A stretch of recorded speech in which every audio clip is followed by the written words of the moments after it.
Two men, one road, no way back. There is a kind of dark that only exists in the rural South. Not the soft dark of a city neighborhood where streetlights glow orange on wet pavement and somewhere nearby a television flickers behind a curtain. This is a different dark entirely.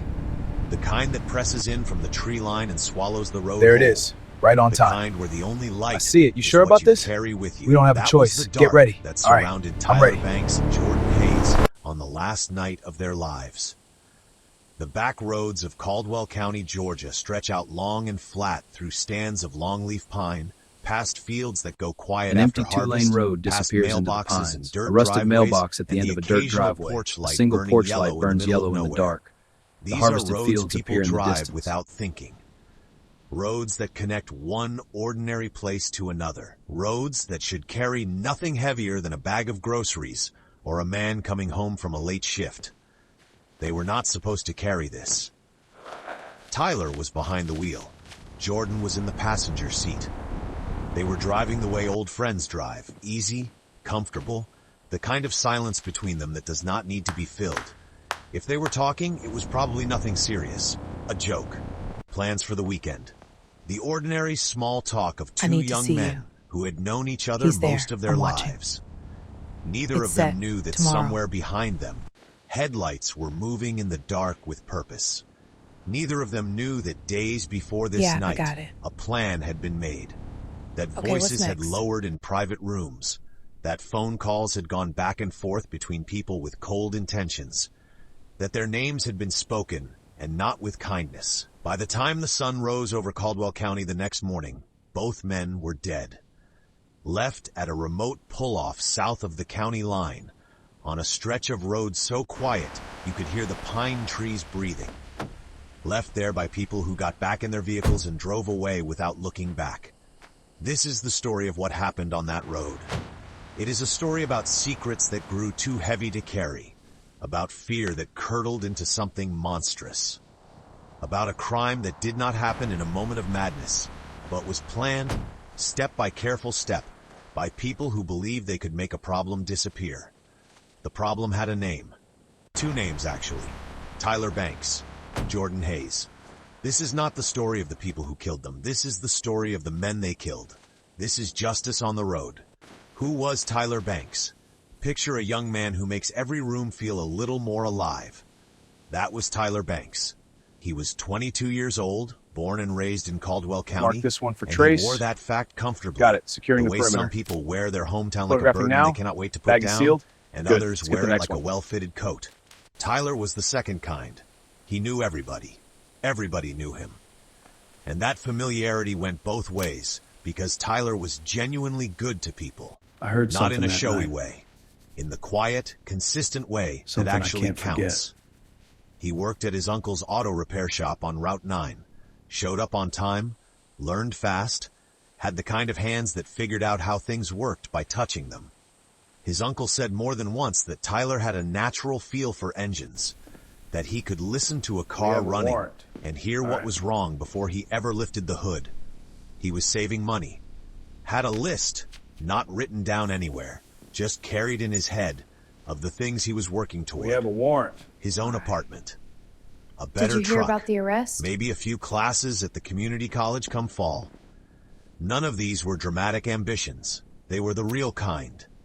The kind that require patience and discipline and the belief that the future is worth building toward. Tyler had made a serious mistake in his personal life. He had become involved with a married woman, a situation that would eventually drag him toward danger he never fully saw coming. That mistake was real. But a mistake is not a sentence. A mistake does not make a life forfeit. He was somebody's son, somebody's nephew, somebody's best friend since the 6th grade. The people who knew Tyler best would tell you, if you asked them, that the hardest part was not the big things. Not the funeral, not the verdict, not the newspaper coverage. The hardest part was the small things, the absence at Sunday dinner, the phone that does not ring, the jokes that no one else quite tells the same way. Tyler Banks was 22 years old. He had a list of things to work toward. He never got to finish it. Who was Jordan Hayes? Some people enter a room and immediately take up space. Jordan Hayes was not like that. He was quieter, more thoughtful, the kind of person who would stand at the edge of a conversation and listen carefully before he said anything. And when he finally spoke, the sentences. When the day of sentencing came, the courtroom filled again. The families of Tyler and Jordan had prepared impact statements. They had spent weeks trying to put into words what could not be put into words, what it means to lose someone young and violently, to have them taken not by illness or accident, but by deliberate human choice. They stood and they read those words into the record, into the walls of that old courthouse, into the ears of the people who had done what they had done. Destiny Monroe sat and listened. The judge listened to everything before he spoke. When he addressed the court before sentencing, he was measured, but the weight in his voice was unmistakable. He spoke about premeditation, about the deliberate nature of what had occurred, about the particular cruelty of the fact that Jordan Hayes, a young man with no involvement in any of the conflict that had led to that night, had lost his life simply because he was in the vehicle. He paused on that. He made the courtroom sit with it. Monroe received 2 consecutive life sentences. The word consecutive matters. It means one after the other. It means no possibility of parole until decades have passed.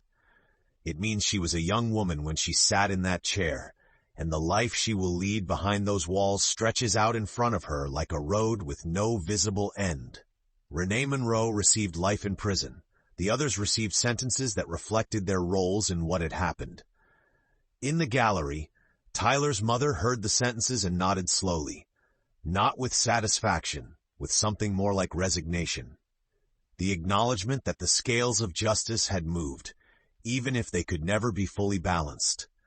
Even if what sat on the other side of those scales was 2 lives that could never be given back. What about Jordan? Stop here for a moment. Because Jordan Hayes deserves more than a footnote. He deserves more than being referred to as the second victim, the passenger, the friend who happened to be there. Jordan Hayes deserves his own space in this story, and this is it. In the legal accounting of what happened on that back road, Jordan's death was counted. It was charged. It carried the same weight in the indictment as Tyler's. Destiny Monroe and Renee Monroe were convicted of 2 counts of murder, not 1. And that distinction matters enormously. But in the human accounting, in the way this story gets told, in the way it gets remembered, Jordan can become secondary. Because the narrative engine of the case runs through Tyler. Tyler was the one having the affair. Tyler was the one making the threats. Tyler was the one whose name appears in all the evidence. Jordan's name appears because he was there. That is all. That is his only connection to any of this. He was a 22-year-old man who got into a truck with his oldest friend and never came home. He did not know what Tyler had gotten himself mixed up in. He did not know that somewhere out in the dark, people were waiting. He could not have known that a phone call weeks earlier, a decision made in a kitchen, an act of cruelty, and an act of so-called protection had converged on his location on this particular night. Jordan's younger brother gave a victim impact statement at sentencing. He talked about the morning he found out, about the way the day went gray, about going to work a week after the funeral because he did not know what else to do, because standing still felt impossible, because moving was the only way to keep the grief from swallowing him whole. He talked about Jordan coming home late and always checking on him before bed. Just a knock, just a head around the door. You good? Such a small thing. Gone now. Jordan Hayes. Say his name like it matters, because it does. The families. Grief is not a destination. It is a country you move into without choosing to, and you learn to live in it, because there is no other option. The families of Tyler Banks and Jordan Hayes have been living in that country since the morning the calls came in. Tyler's mother, Charlene, is a woman who carries herself with the kind of quiet dignity that life puts in people who have had to endure things they did not ask for. She speaks about Tyler carefully, the way you speak about something precious, choosing her words, making sure the picture she gives you is the real one, not the victim, the person. She keeps a photograph of him on the mantel above the fireplace. He is standing in front of the truck he saved up for, the one he bought himself with his own money, with 2 summers of long hours at the shop. He is smiling in the photograph the way people smile when they are proud of something and slightly embarrassed to show it. Head tilted, eyes bright. Charlene passes that photograph every morning. Every morning she says something to it. She does not tell strangers what she says. That part belongs to her. Jordan's mother, Diane, is quieter. She processes grief differently, inward, still a person who holds things close. But she will tell you, if you sit with her long enough, about the particular quality of silence in her house now. About how a house sounds different when someone who used to be in it is no longer there. Not louder, not quieter, different. Like a note removed from a chord that you did not know you had memorized until it was missing. Jordan's younger brother, Marcus, graduated from high school the spring after his brother died. He walked across the stage at the Caldwell County Gymnasium while their mother watched from the bleachers. He wore his gown. He accepted his diploma. He looked out into the crowd and found his mother's face. Jordan should have been there. He was not. And Marcus walked off that stage carrying both of them. The weight of what was done. What this story asks of us, what all true crime asks of us if we let it, is not just that we follow the facts from beginning to end. It asks us to feel the weight of what actually happened. Not to sensationalize it, not to turn it into entertainment that we watch and then walk away from unchanged, but to sit in the discomfort of understanding that these were real people, that the grief in these chapters is not fictional, that somewhere in Georgia, 2 mothers wake up every morning into a life that is permanently, irreversibly diminished. There are things this story shows us clearly. It shows us that secrets do not stay buried, that the energy required to maintain a deception grows and grows until it demands something monstrous in return. Renee Monroe lived a double life, and when it threatened to crack open, she chose destruction over accountability. It shows us that fear, when it has no healthy outlet, can become something deeply dangerous. Renee was frightened. That fear was understandable. But fear without wisdom is just fuel. And in the wrong hands, in the wrong moment, it becomes the engine of catastrophe. It shows us that the people we love are not always safe to love the way we choose to love them. Destiny Monroe loved her mother fiercely. That love was real, but love that refuses to be guided by what is right is not protection. It is a weapon pointed in all directions. And it shows us most painfully that the worst consequences of our worst choices do not only fall on us. They fall on people who had nothing to do with any of it. They fall on Jordan Hayes, in a truck on a dark road, with no warning and no way out. He did not deserve to be in this story. He was placed here by other people's failures. That is the heaviest part of all of it. Caldwell County after, a community does not emerge from something like this unchanged. Caldwell County went through a particular kind of reckoning in the months after the trial. The kind that happens when a place discovers that violence, the organized, deliberate, premeditated kind, had been planned and executed within its own geography by people its residents had known. You cannot unknow that. It settles into the town the way certain weathers settle in. Not as a single storm, but as a persistent shift in the atmosphere. A slight change in how people look at each other. A new awareness of how much happens behind closed doors that the street never sees. The pull-off south of the county line became, quietly, a kind of informal memorial. People left things there, flowers mostly, and sometimes a note.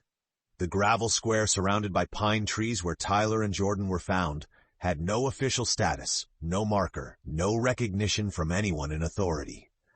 But the community knew, and communities find their own ways of marking the things that matter to them.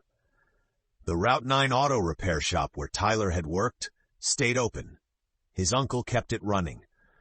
People from the community who could not find another way to express what they felt started bringing their vehicles there.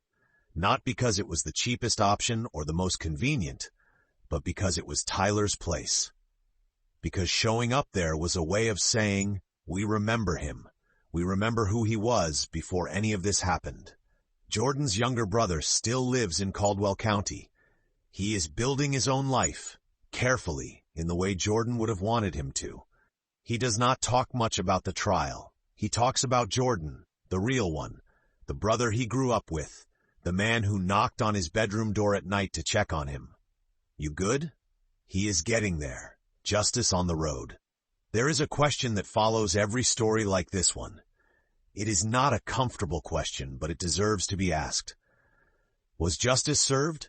In the legal sense, yes. The investigation was thorough. The prosecution was careful. The jury heard the evidence and returned the right verdicts. The sentences were serious and proportionate. The people who killed Tyler Banks and Jordan Hayes are in prison, and they will be there for a very long time. That is not nothing. It is important. It means the system worked the way it is supposed to work. It means that two young men who were murdered on a dark road in Georgia were not forgotten by the law, that their deaths were counted, investigated, prosecuted, and answered. But there is another kind of justice that the law cannot deliver. The kind that heals, the kind that restores, the kind that gives Charlene her son back, that puts Jordan at his brother's high school graduation, that lets Tyler finish his list and move into his apartment and take those classes in the fall. That kind of justice does not exist. And that is the truth that everyone who loved Tyler and Jordan has to carry. The verdict was right. The sentences were deserved. And none of it changes the fundamental, unbearable fact of the matter, which is that two young men are gone, and the people who love them have to find a way to live in a world that no longer has them in it. What we can do, the only thing we can do from where we sit, is refuse to let them be forgotten. Remember Tyler Banks the way his mother remembers him, standing in front of his truck, proud and a little embarrassed about it, building something small and real for himself, one careful step at a time. Remember Jordan Hayes the way his brother remembers him, the knock on the door at night, the check-in, the quiet, consistent presence of a person who showed up for the people he loved. They were not statistics. They were not cautionary tales. They were not background characters in a story about someone else. They were the story. Tyler Banks, Jordan Hayes, they deserved better than what happened to them on that road. They deserved the futures they were building. They deserved the ordinary grace of a long life. Say their names. And remember that justice, real justice, the human kind, means making sure those names are never forgotten. If this story resonated with you, don't forget to subscribe, share, and leave a comment. Your support means these stories keep getting told, and the people at the center of them are never forgotten.